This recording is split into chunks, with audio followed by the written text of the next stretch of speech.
राधे राधे भक्तजनों, आज मार्गशीर्ष मास की 6वीं दिन है। अब आप सुनेंगे भीष्म पितामह की कहानी। राजा शांतनु हस्तिनापुर के सम्राट थे। वो राजा प्रतीप के पुत्र थे। वो एक वीर, धर्मनिष्ठा और अन्याय प्रिय राजा के रूप में प्रसिद्ध थे। एक दिन शांतनु शिकार के लिए वन में गया। वहाँ उन्होंने गंगा नदी के तट पर एक अतिथि सुंदर स्त्री को देखा, जो वस्तु में ओढ़ी हुई गंगा नदी के जल के समान सुंदर और शांत प्रतीत हो रही थी। शांतनु उसके सौंदर्य से मोहित हो गया और उन्होंने उसे विवाह का प्रस्ताव रखा। वो स्त्री तो वास्तव में गंगा देवी थी, जो पृथ्वी पर आई थी। गंगा ने शांतनु के प्रस्ताव को स्वीकार कर लिया, लेकिन एक शर्त रखी। शर्त यह थी कि शांतनु कभी भी उनके किसी भी कार्य में हस्तक्षेप नहीं करेंगे और न ही उनसे किसी प्रश्न का उत्तर करेंगे। यदि शांतनु ने कभी उनके किसी कार्य में हस्तक्षेप किया तो तत्काल उन्हें छोड़कर चली जाएगी। शांतनु, जो गंगा के प्रेम में पूरी तरह से डूब चुके थे, ना यह शर्त स्वीकार कर ली और दोनों का विवाह हो गया। देवी गंगा से विवाह करके महाराज शांतनु बहुत प्रसन्न थे। विवाह के कुछ समय बाद देवी गंगा ने एक पुत्र को जन्म दिया। शांतनु अपने पुत्र को देखने देवी गंगा के कक्ष की ओर जा रहे थे, तभी उन्होंने दासी से गाथा हुआ कि देवी गंगा अपने पुत्र को लेकर वन की ओर गई है। शांतनु ने चिंता और उत्सुकतावश देवी गंगा का पीछा किया। वन में महाराज शांतनु यह देखकर तंग रह गया कि देवी गंगा ने उनके नवजात पुत्र को नदी की विशाल धारा में बहा दिया। महाराज शांतनु अपने पुत्र को बचाना चाहते थे, परंतु देवी गंगा को दिया गया वचन के कारण वो बेबस थे। इसलिए वो चुपचाप अपने पुत्र को मरता देख रहे थे और अपने हृदय पर पत्थर रख कर वापस लौट आया। समय के साथ देवी गंगा ने 6 और पुत्र को जन्म दिया और सभी को इसी प्रकार नदी की धारा में बहा दिया। शांतनु, जिन्होंने अपनी पत्नी से वादा किया था कि वो उनके किसी भी कार्य में हस्तक्षेप नहीं करेंगे, इस स्थिति को देखकर बहुत दुखी थे, लेकिन उन्होंने अपना वचन निभाया और गंगा से कोई प्रश्न नहीं किया। जब देवी गंगा ने 8वें पुत्र को जन्म दिया और उस भी नदी में बहाने का प्रयास किया, तो शांतनु के धैर्य का बांध टूट गया। वो अपनी पत्नी के इस कार्य से इतने व्यर्थ हो गया कि उन्होंने अपना वचन तोड़ दिया और देवी गंगा को यह कार्य करने से रोक दिया और उसने कहा, देवी गंगा, तुम एक एक करके मेरे 7 पुत्र को हत्या कर चुकी हो, परंतु मैं तुम्हें इस 8वें पुत्र की हत्या नहीं करने दूंगा। तुम कैसी निर्दयी माँ हो, जो अपना ही पुत्र को हत्या किए जा रही हो। देवी गंगा बोली, मैंने हमारे पुत्र की हत्या नहीं की, बल्कि मैंने तो उन्हें शराब से मुक्त किया है। महाराज शांतनु ने पूछा, कैसा शराब? मुझे सारी कथा विस्तार से बताओ। देवी गंगा बोली, महाराज हमारे यह 8वां पुत्र वही 8 वासु है जिन्हें स्वर्ग के देवताओं से भी ऊंचा स्थान प्राप्ति है। पिछले जन्म में इन सभी ने ऋषि वशिष्ठ के आश्रम से दिव्या गाय का मां धेनु को चुराने का प्रयास किया था। जब ऋषि वशिष्ठ को इस बात का पता चला तो उन्होंने उन सभी को धरती पर मनुष्य रूप में जन्म लेने का श्राप दे दिया। सभी पशुओं ने ऋषि वशिष्ठ से क्षमा मांगकर उनसे श्राप से मुक्त करने के लिए विनती की। ऋषि वशिष्ठ को उन सभी पर दया आ गई। वो बोले, आप सभी में से 7 वसु मनुष्य रूप में जन्म लेकर तुरंत मुक्त हो जाएंगे, लेकिन जिसने इस चोरी का नृत्य किया था उसे अपना पूरा एक जन्म मनुष्य रूप में ही बिताना होगा, उसके बाद ही उसकी मुक्ति हो सकेगी। देवी गंगा बोली, इन सभी ने मुझसे श्राप मुक्ति के लिए विनती की थी, तब मैंने इन्हें वचन दिया था कि मैं इन सभी को जन्म देकर इन्हें तुरंत इस श्राप से मुक्ति दिला दूंगी। मैंने एक एक करके 7 पशुओं को उनके श्राप से मुक्ति दिला दी, परंतु इस 8वें पुत्र के जन्म के बाद आपने अपना वचन भंग कर दिया और इसकी मुक्ति को रोक दिया। अब आपके इस 8वें पुत्र को अपना पूरा जीवन काल जीना होगा।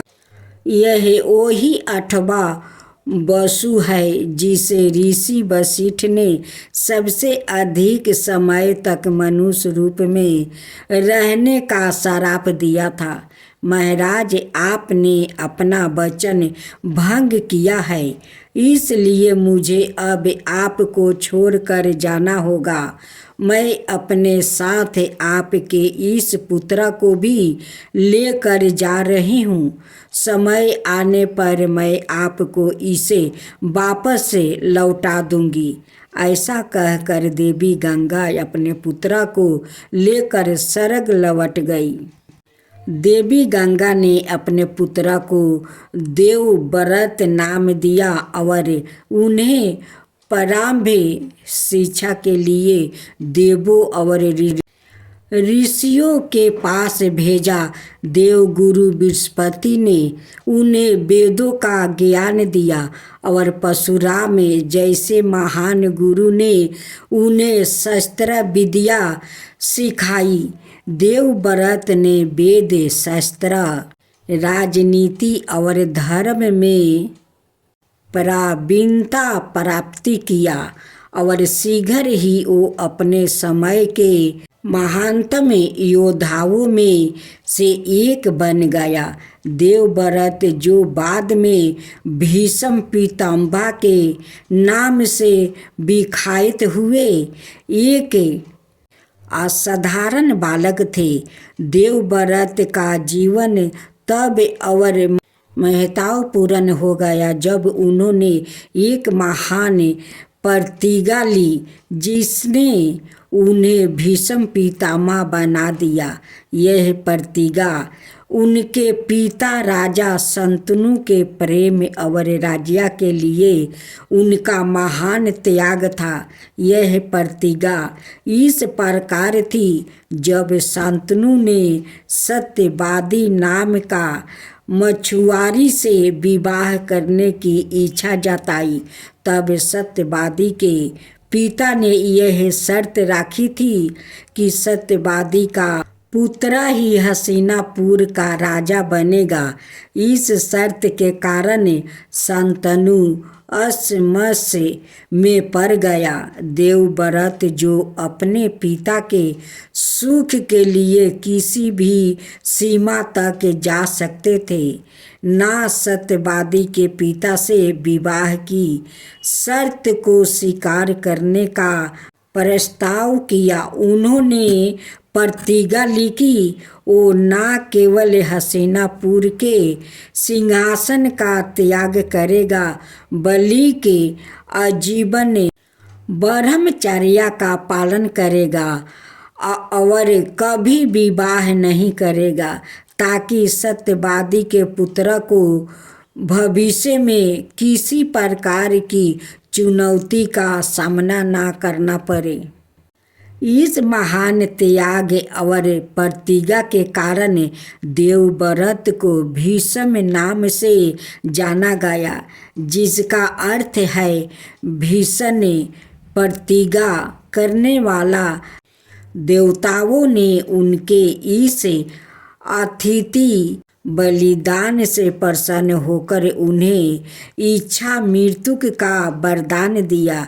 इस वरदान के अनुसार भीष्म जब तक सवाई मृत्यु को नहीं भुलाएंगे तब तक वो जीवित रहेंगे।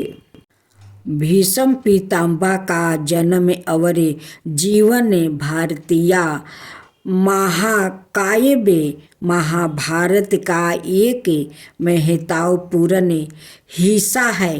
उनका जन्म एक देवता के रूप में हुआ था और उन्होंने अपने जीवन में धर्म त्याग और कर्तव्य के प्रति अपनी अद्वितीय निष्ठा दिखाई।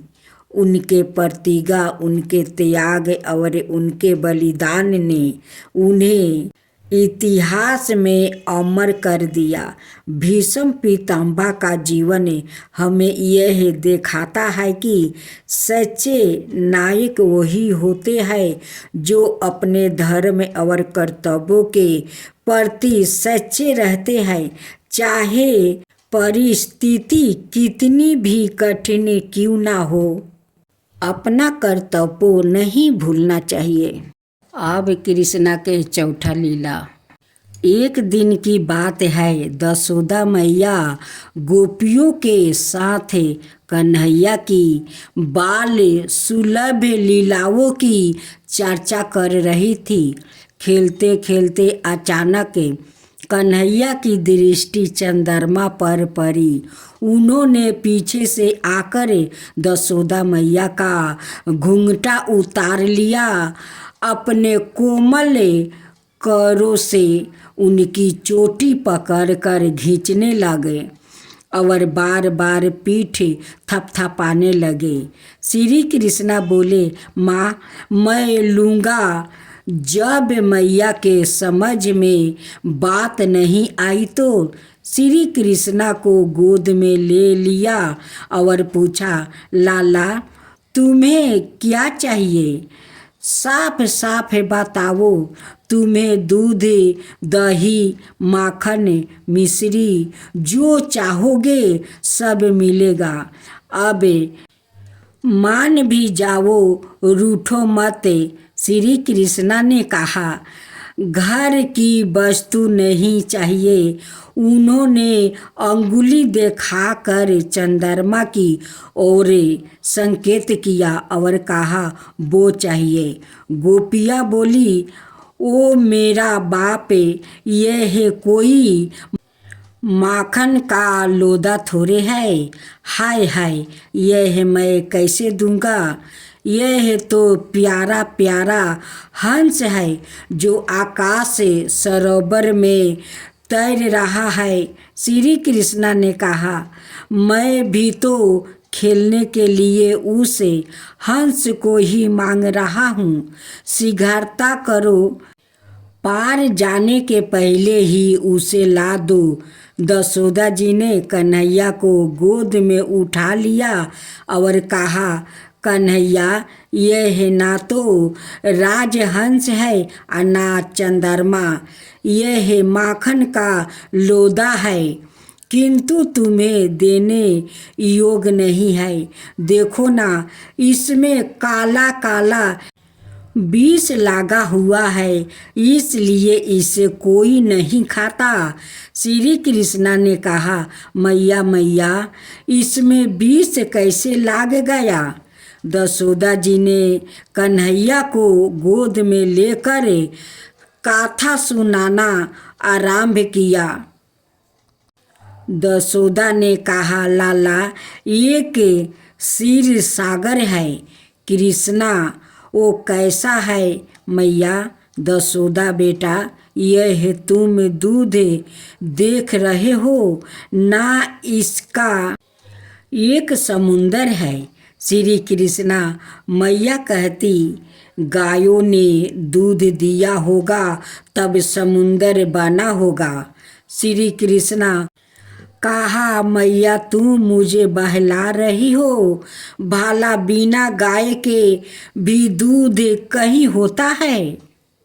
दशोदा जी ने कहा, जिस भगवान ने गायों को बनाया वो बिना गायों को भी दूध बना सकते हैं। श्री कृष्णा, अच्छा ठीक है, आगे कहो। दशोदा जी ने कहा, एक बार देवता और दैत्यों में युद्ध हुआ। दैत्य बलवान था, वो बार बार देवताओं को हरा देता था। भगवान ने देवताओं को अमर बनाने के लिए क्षीर सागर को माथा मंदिराचल की मथनी बनी और वैसुकी नाग की रस्सी बनाई गई। एक तरफ देवता लगे और दूसरी तरफ दैत्य। श्री कृष्णा जैसे गोपियों दही माथती है। दशोदा बोली, हाँ बेटा, उसी से कालकूट नाम का विष पैदा हुआ। श्री कृष्णा कहते हैं, माँ, विष तो सांप में होता है, दूध में कैसे निकला? दशोदा बोली, बेटा, वही विष भगवान शंकर ने पी लिया था, उससे जो धरती पर फूहिया पड़ी उसे पी कर सांप विषधर हो गया। दशोदा ने कन्हैया को चंद्रमा की ओर दिखाकर कहा, यह माखन भी उसी से निकला है, इसलिए थोड़ा सा विष इसमें भी लग गया है। इसी को कलंक कहा जाता है। इसलिए तुम घर का माखन खाओ। इस माखन को पाने के लिए भूल कर भी मत सोचना। कथा सुनते सुनते कन्हैया को नींद आ गई और चांद खिलौना की बात जहाँ की तहाँ रह गई। अब आप सुने कृष्णा लीला। मथुरा वृंदावन में अगहन महीने में ही डोले धूम मच जाती है। मंदिरों में जगह जगह ब्रज की प्रसिद्ध मंडलियों रस नृत्य होता रहता है। कई जगह पर तो इतनी भीड़ होती है कि बैठने को भी जगह नहीं मिलती है। इस नृत्य में कुछ गोपियाँ बनाई जाती है। एक राधा कृष्णा की जोड़ी होती है। उनको ब्रज की प्राचीन पोशाकों में सजाया जाता है। एक गोपी दूसरी गोपिया का हाथ पकड़ लेती है और इस क्रम से वो एक गोल घेर में खड़ी हो जाती है। बीच में राधा कृष्णा की शोभा यमन उगल जोड़ी रहती है। कृष्णा बांसुरी बजाते हैं। राधा प्रेम भाव से बांसुरी की सवार मधुरी में लीन हो जाती है।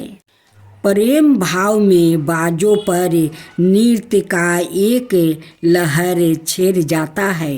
गोपियाँ बड़ी बड़ी नृत्य करती है, सम पर आखिरी ठुमकी मार कर अपनी अपनी जगह पर पहुँचती रहती है।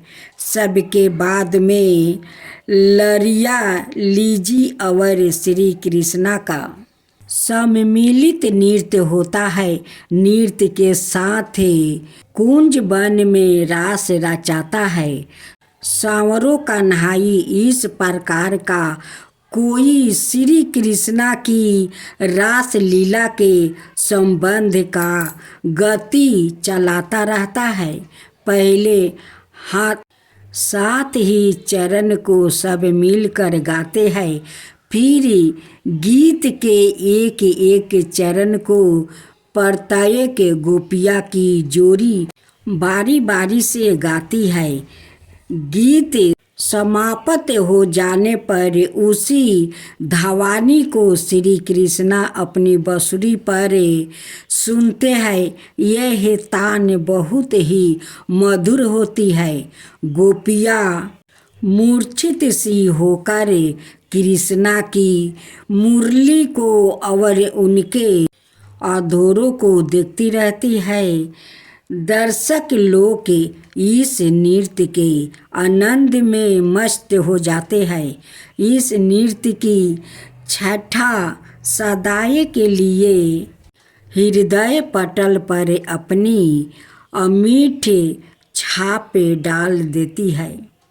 इसे देखकर हमें यह सोचने लगते हैं कि राधा कृष्णा का वास्तविक रास नृत्य कितना मनोरथ कारी और आनंददायक होगा, जिसकी स्मृति ब्रज मंडल अब भी इतने सुंदर रूप में बनाए हुए है। कृष्णा और बलिराम की कहानी। एक दिन माता यशोदा दही माथ कर माखन निकाल रही थी। अचानक माँ को आनंद देने के लिए बलिराम और श्याम उनके निकट पहुँच गया। कन्हैया ने माँ की चोटी पकड़ ली और बलिराम ने मोतियों की माला दोनों माँ को अपनी तरफ खींचने का प्रयास करने लगा। बलिराम कहते थे, माँ पहले तुम मेरी सुनो, और कन्हैया कहते थे, नहीं माँ पहले तुम मेरी सुननी पड़ेगी। मैया मुझे बड़े जोर की भूख लगी है, भूख से मेरा बुरा हाल है। चलो ना जल्दी से मुझे माखन रोटी दे दो। देखो ना आज मैं खेलते खेलते बिल्कुल ही थक गया हूँ। मैं माखन रोटी खाकर जल्दी सो जाना चाहता हूँ। यशोदा जी ने कहा, बेटा दूध पी लो, यह घर में नाना प्रकार के पकवान बने हैं, जो तुम्हारी इच्छा हो खा लो। कन्हैया ने कहा, नहीं मैंने तो केवल माखन खाऊंगा, मेवा पकवान तो मुझे बिल्कुल ही अच्छा नहीं लगता है। जब तक तुम मुझे माखन नहीं दे दोगी तब तक मैं तुम्हारी चोटी खींचता ही रहूँगा। मैंने कहा, कन्हैया अगर तू माखन खाएगा तो तेरी यह चोटी छोटी रह जाएगी, कभी नहीं बढ़ेगी। कन्हैया ने कहा, माँ तू दाऊ भैया को तो कभी माना नहीं करती, वो तो जब भी मांगते हैं तुम उन्हें माखन रोटी दे देती हो, मुझे क्यों नहीं दे रही हो। मैंने कहा, कान्हा देखो पहले मैं दाऊ को भी माखन रोटी नहीं देती थी, वो भी मेवा पकवान खाता था और दूध पीता था, तभी तो उसकी चोटी लंबी चौड़ी है। यदि तुम भी दूध पियोगे तो तुम्हारी भी चोटी लंबी हो जाएगी। जाओ मेरे लाला, अच्छे बच्चे जिद नहीं करते, जाकर पद्म गंधा गाय का दूध रखा है, पी लो। कन्हैया ने कहा, माँ तू झूठ बोलती है, कितना बार तो मुझे दूध पीते हो गया, मेरी चोटी बिल्कुल नहीं बढ़ी, आज तुम्हारा बहाना नहीं चल सकता है, तुम्हें मुझे माखन रोटी देना ही पड़ेगी। मैया ने कहा, कान्हा दाऊ अब 12 हो गया है, इसने तुमसे अधिक दिनों तक दूध पिया है, इसलिए दाऊ की चोटी बढ़ गई है। जब तुम भी उतने ही दिनों तक दूध पी लोगे तब तुम्हारी भी चोटी उतनी ही बढ़ जाएगी। कन्हैया ने कहा, मैया यह सब अब मैं नहीं सुनूंगा, तुम साफ साफ बताओ मुझे माखन रोटी देती हो कि नहीं।